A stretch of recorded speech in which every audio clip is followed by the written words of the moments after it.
Hello there, Adelaide here, and welcome to my very first YouTube video.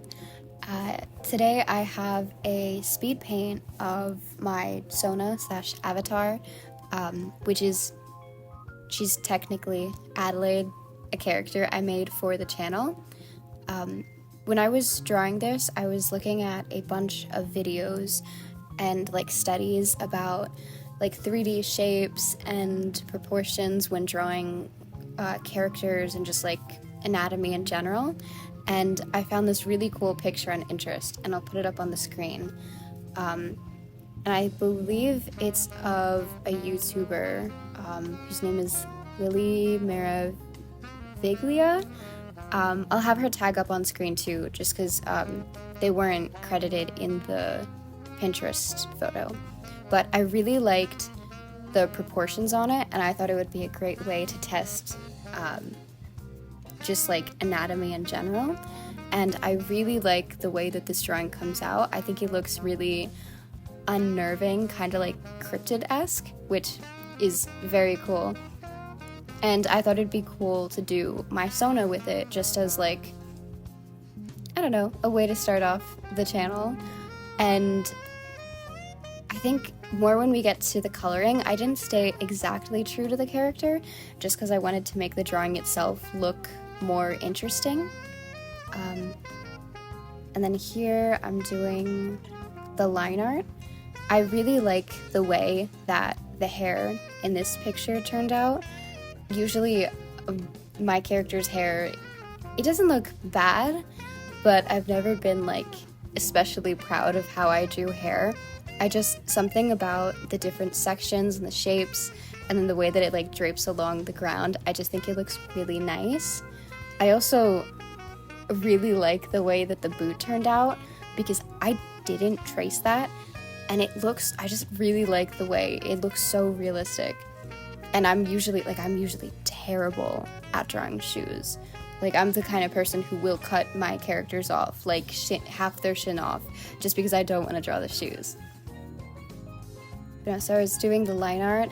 I think when I get to the portion of the hair that's on her back, or the shirt, I like the way the sketch looks, but when I went to actually draw it, I think I changed the wrinkles of the shirts a bit, so I don't think it stays exactly the same.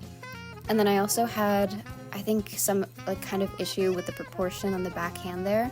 Yeah, where I changed it up a few times just because it didn't really look natural when I went to line it.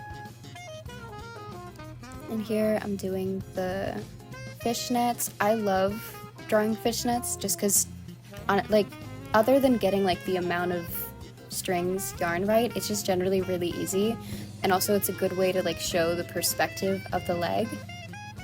I think I did a little bit of the background, and then I decided I wanted to finish coloring the character first.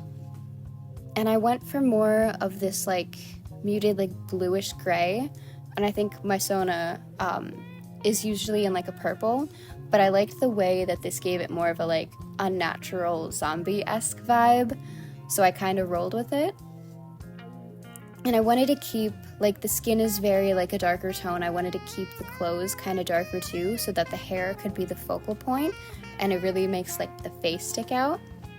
I also was experimenting with different types of shading. I was just watching so many different YouTube tutorials at this point, whether it was about rendering or coloring. So I tried this airbrush technique, and I think it looks cool that it's more 3D-esque than how I usually draw my characters, but I really like the way that it makes the skin look, it looks more realistic. And here I'm doing the hair. I cannot stress how much I love the way that the rendering on the hair came out. Just the combination of the colors I use, and just the shading and the highlighting techniques, I just really like the way it turned out.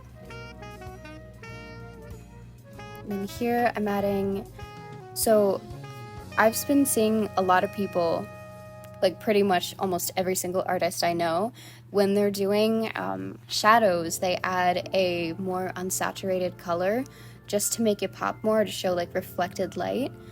And I think I did that. I definitely did it in the hair, and I think you can kind of see it in the skin, where I wanted to make it look kind of like, obviously it's unsaturated, so it's already going to be kind of a contrast, but also for the skin I tried to make it more red to give it like a little bit of a fleshy tone, so it's not entirely like blues and grays. And then here I'm doing the highlighting. The highlights on the hair, I'm really glad that I chose that color. I think originally I was gonna do like a more like lighter greenish blue, but the yellow just has like such a contrast to the rest of the image, and I really love the way that I got the highlights to look on the hair. And then here I think I duplicated the line art layer and then erased all of the lines that are on the inside, and then created, with the second layer, I set it to, I think, overlay, or I painted on top of them so they were a color more similar to whatever the flat color was underneath it, just to give it a more, like, less contrast on the inside of the image. And then here I flesh out like the rest of the background, but I didn't really like these colors. Like, it was more similar to the image. It just felt like kind of muddy with the colors that I used in my drawing. So I go back and I put this finished image of the background into a bunch of different gradient maps. And I'll put a flash warning up on screen because there is, I do go through a bunch of colors. But that's the image. I hope you enjoyed the video. Thank you so much for watching.